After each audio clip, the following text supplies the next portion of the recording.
family, and you become like a family man, and that switch between a autistic man-child video gamer and a full-grown adult. I think a lot of men never grow out of that phase of, if you're raised playing video games and, stupid shit like that, and you're never taught how to, be a man, oh baby. If you're never taught how to be a man, oh baby. And again, a lot of that stuff, you never know when you're gonna get a girlfriend. You never know when you're gonna get a wife. You never know when you're gonna, actually. And the thing is, a lot of them turn into, these things, these forever alone guys that can't find anybody, that end up in these toxic, quote-quote, relationships. And they end up conjugating together in their man cave hobbies, be it audio, be it gaming, and they just sit around talking to each other, playing their video games. Yeah, boy. Yeah, boy, let's play some video games. Yeah, boy. So you end up being like a autistic man and a autistic nerd.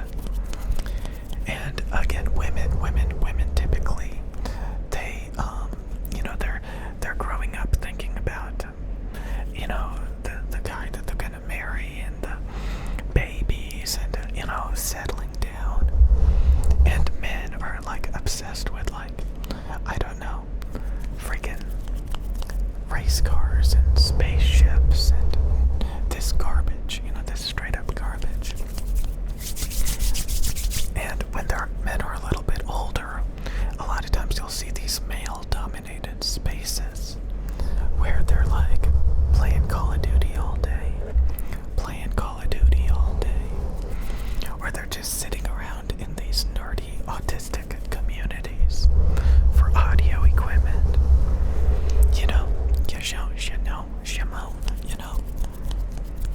Shimon, okay. LGBTQIA+++. LGBTQIA+++.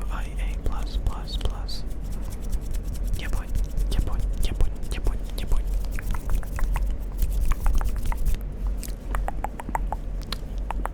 But yeah, like I said, it's kind of hard for a lot of men to break free from the video games, from the man-child. I think one of the most interesting ones is the Dreamcast channels, the Sega Dreamcast channels. The Sega Dreamcast came out in 1999. 1999, my dudes. In fact, I think the Sega Dreamcast anniversary for America is in 2 days. 2 days.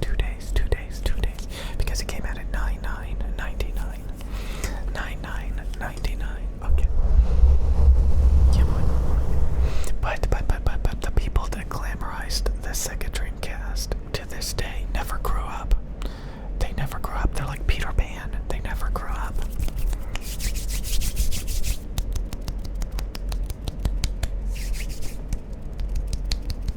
So I think it's kind of interesting that a lot of men are raised on almost like cannon fodder. Like they're disposable, like they're gonna go to war. I used to actually think about this many years ago. Why are men sitting around playing Call of Duty, getting fragged, getting nuked, exploding, respawning, doing it over and over again? What are they training for? What are they getting out of this? These video games where they're just running and gunning, getting exploded. It's almost like they should be sent off to war. Like they're disposable. And the whole time you have women, learning how to be moms, learning how to be a part of a family. All the while you have these man-children, autistic man-children, perpetually alone.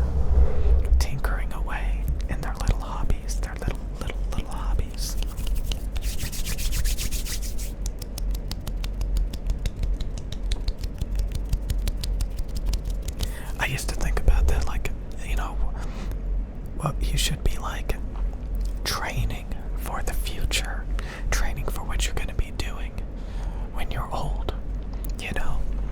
And if you're training on a Call of Duty simulator, it's like, you know, should you be out on a battlefield getting fragged right now? Is that what you're aspiring to be? Probably.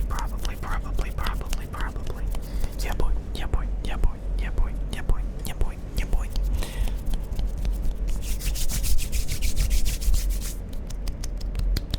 But again, a lot of men, they end up with these hobbies, these tinkering little hobbies, perpetually alone. It's like they never grew up, you know, it's like they didn't have a father figure, they didn't have social interaction, and they ended up in these time capsules. Do you guys like the word capsule? Capsule, yeah boy.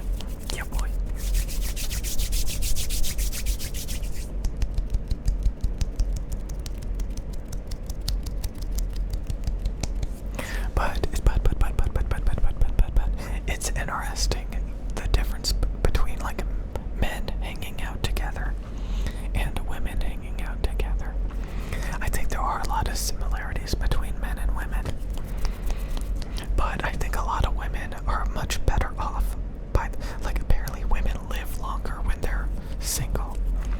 Men live longer when they're in a relationship. So again, I think women can handle being single a lot better than men, you know? Men are just like extra needy and stuff like that, so a lot of them, you can see them extremely frustrated and stressed out and unhappy when they're alone.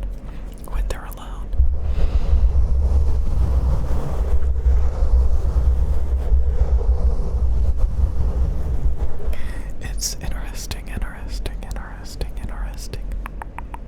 Okay.